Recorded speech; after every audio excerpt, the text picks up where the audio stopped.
അങ്ങനെ അവൾ പോകുന്നതിനു മുന്നേ രണ്ടാം അച്ഛനെയും കൂടി കാണുകയാണ്. ആ ലേഡിയും മകളും വില്ലയിൽ നിന്ന് എടുത്ത ഫോട്ടോ കാണിക്കുന്നു. അവർ ഇത്രയും ആഡംബരപൂർവ്വം കാണിക്കുമെന്ന് ഒട്ടും കരുതിയില്ല.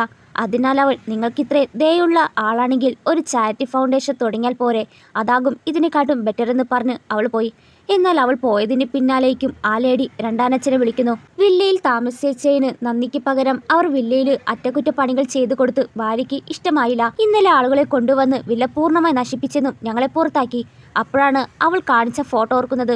വീടിന്റെ അറ്റകുറ്റപ്പണികൾ നല്ല ഉദ്ദേശത്തോടെയാണോ ചെയ്തതെങ്കിൽ പൊങ്ങച്ചം കാണിക്കാൻ എന്തിനാണ് പിന്നെ ഓൺലൈൻ ഫോട്ടോ ഇട്ടത് എന്ന് ചിന്തിച്ച് നിന്റെ ഭാഗത്താണ് തെറ്റ്. നിനക്ക് വേണ്ടി കഴിയുന്നതെല്ലാം ഞാൻ ചെയ്തിട്ടുണ്ട്.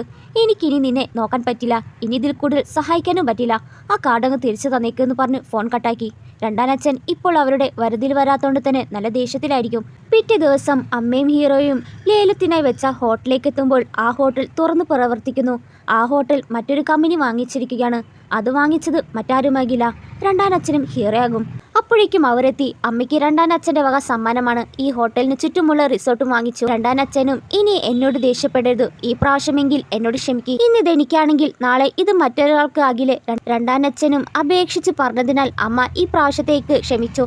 ഇനി വീണ്ടും മണ്ടത്തരം കാണിച്ചാൽ ഇത്രയും എളുപ്പത്തിൽ പെരുമാറുകയില്ല. അവർ വീണ്ടും ഒന്നിച്ചതിൽ ഇവൾക്കായിരിക്കും കൂടുതൽ സന്തോഷം.